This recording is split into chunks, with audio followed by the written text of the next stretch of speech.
Private स्कूलों के चल रहे रवैयों को लेकर शिक्षा सुधार समिति ने माननीय भिवंडी न्यायालय में अपना दावा दाखिल किया था, जिस बारे में न्यायालय ने अपने खुलासे में कई बातें कही है।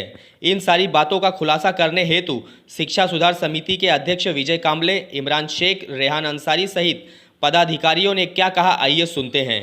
सर जी, आज की प्रेस कॉन्फ्रेंस, जैसे कि लास्ट टाइम हमारा जो मुद्दा चल रहा था पीटीएस से रिलेटेड, और शिक्षा सुधार समिति के बैनर पे काफ़ी हम लोग ने अर्जी वगैरह की थी, और जो अर्जी वगैरह हम लोग ने नगर पालिका में की और सारे जितने कंप्लायंस पूरे करने के बाद इसको हम लोग ने कोर्ट में भी डाला था। जो 6 बच्चों का मुद्दा था, जिसकी मेरे पाठशाला नाम से हम लोग ने ठिया आंदोलन भी किया था, वो आप सब लोग जानते हैं उस बारे में।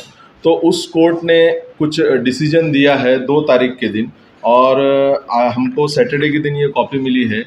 और कल हम लोगों ने एक लीगल एडवाइज़र जो हमारे हैं बारस्कर साहब, उनसे लीगल एडवाइस लेने के बाद में इसके जो पॉइंट्स निकल के आ रहे हैं उससे रिलेटेड आज ये प्रेस कॉन्फ्रेंस हम लोगों ने रखी है। सर, क्या मुद्दे रहेंगे, मतलब जो पॉइंट्स निकलते हैं उसमें खास पॉइंट्स क्या क्या? जो सर 6 बच्चों को निकाला है स्कूल ने, हम लोग को नगर पालिका ने हर जगह से ये बताया कि इसकी जिम्मेदारी हमारी नहीं है, हमारे पास कोई राइट्स नहीं है इनके ऊपर दबाव डालने के लिए, या हमारे राइट्स में नहीं आता, हमारे ज्यूरिडिक्शन में नहीं आता, ये नगर पालिका का हमेशा से कहना था। तो हम लोग ने कोर्ट में जब इसको डाला तो कोर्ट ने लोकल अथॉरिटी को ऑर्डर किया है इसके अंदर सेक्शन 32(2) के अंदर, इसके अंदर सेक्शन 32(2) आप देखेंगे, कामले साहब भी आपको उसके बारे में बताएंगे, जिसके अंदर उन्होंने डायरेक्टली जो लोकल अथॉरिटी है यानी कि महानगर पालिका जो एडमिनिस्ट्रेशन है उसको उन्होंने ये का ऑर्डर किया है कि आप लोगों को इसके ऊपर निर्णय लेना है। तो हमको कम से कम ये पता चला कि जो नगर पालिका है वो जिम्मेदार है इसके लिए, सारी चीज़ों के लिए। लेकिन अब तक तो नगर पालिका इससे बच रही थी। बिल्कुल बच रही थी नगर पालिका इससे। ये क्यों बच रही थी और क्यों हम लोग को गुमराह किया जा रहा था, ये तो कोर्ट ने अच्छा हुआ हम लोग को बता दिया, और उनको भी बता दिया कि आपकी जिम्मेदारी है, ये आपको ही करना है जो भी करना है इनका। तो इसके बाद आगे कदम क्या होगा? इसके आगे के कदम के बारे में ज़्यादा बेहतर होगा कि कामले साहब बताए कि हम लोग प्लान ऑफ एक्शन क्या करने वाले हैं और कैसे करने वाले हैं, तो वो ज़्यादा बेहतर आपको इसके बारे में गाइड करें। जो ऑर्डर है उसके अंदर मोस्टली ये कहा है कि कॉरपोरेशन ने इसके अंदर कार्रवाई करना है, जो भी डिसीजन लेना है, और कोर्ट को ये बताना है। हालांकि यहाँ से लेके ऊपर तक एक दूसरे के ऊपर जिम्मेदारी डाली जा रही थी, और हम बहुत विचलित थे कि किससे ये काम होगा, कौन इसका जिम्मेदार है। तो अभी हमको तो कम से कम ये पता चल गया कि कॉरपोरेशन ने ये काम करना है। कॉरपोरेशन ने अभी तक क्यों नहीं किया उसके ऊपर भी हम सोच विचार कर रहे हैं। एक्चुअली कॉरपोरेशन ने मतलब बहुत इजी तरीके से ये काम करके मोकले हो सकते थे, लेकिन इन्होंने जानबूझकर इसको लंबा किया। अभी भी वो किसी को मिलने को तैयार नहीं है, हमारे कमेटी में से किसी को हम वो टाइम देने को तैयार नहीं है। मतलब कॉरपोरेशन और स्कूल का कुछ न कुछ रिश्ता है।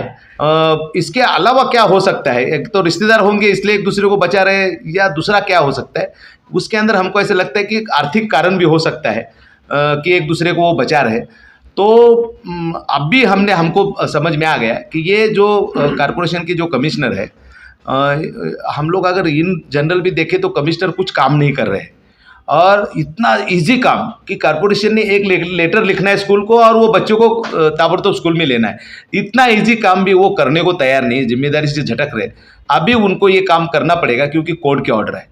इसके अंदर भी वो बैठ के रास्ता क्या है वो ढूंढने की कोशिश कर रहे हैं। हमने आंदोलन किया, आप लोगों को सबको पता है, उसके अंदर कुछ गड़बड़ी हुई, उसके बाद में हमको आंदोलन पीछे लेना पड़ा, ये सारा चीज़। उसके बाद हमने प्रेस कॉन्फ्रेंस किया, हमारी भूमिका ये की। लेकिन हम अभी ये चाह रहे हैं कि ये जो आंदोलन है, ये आंदोलन जो है, अगर फंडामेंटल राइट होते हुए, बच्चे को अधिकार होते हुए, उसको अधिकार को कोई नकार नहीं सकता, ऐसा कानून होते हुए भी अगर उसका अधिकार नकारा जा रहा है, और क्लास 1 ऑफिसर जिनको ये अथॉरिटी है उनके माध्यम से उनके ऊपर जो अगर अन्याय हो रहा है, तो हमारे सामने कौन से रास्ते हैं? तो हम ऐसा सोच रहे हैं कि हमारे सामने ऐसे रास्ते हैं कि एक तो ऊपर के जो प्रशासन है उनका ध्यान इस मामले में बिठाया जाए, या अपने आप को कोई सजा करके लिया जाए। तो ये 2 टाइप के आंदोलन हम सोच रहे हैं। अभी तो हमने ये सोचा है कि हम यहाँ से मशाल यात्रा एक करेंगे, पद यात्रा करेंगे, जो मुख्यमंत्री के घर पे लेके जाएंगे, और वहाँ पे मुख्यमंत्री को हम पूछेंगे कि भाई आपके राज्य में ये क्या हो रहा है।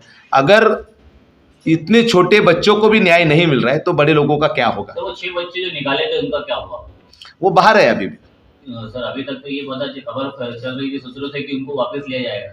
जी जी, लिया जाएगा, ये बरोबर है, लिया गया नहीं है अभी तक, क्योंकि ये खाली कॉर्पोरेशन ने ही नहीं ऑर्डर दिया, ये बाल आयोग ने भी ऑर्डर दिया है, ये उप संचालकों ने भी ऑर्डर दिया है, ये सारे ऑर्डर आके इनके पास पड़ी है। लेकिन उस कलेक्टर ने दिया हुआ लेटर को भी इन्होंने लपेट के रखा, और वो जो 2020 का जो JR ये बार बार दिख रहे बता रहे, अभी उनके सामने बड़ा सवाल है कि हम क्या जवाब दें, क्योंकि वो फंस गए हैं, कॉर्पोरेशन फंस गई है। फिलहाल कौन कौन से स्कूलों ने बच्चों का जुल्म किया? 2-4 स्कूलों के नाम मतलब हमारे पास नाम आ रहे हैं, अभी तक लीगली हमारे पास कोई तकरार आई नहीं है। आती है तो उनका भी मुद्दा हम लेंगे, बिल्कुल साथ में मिलकर लेंगे। और हम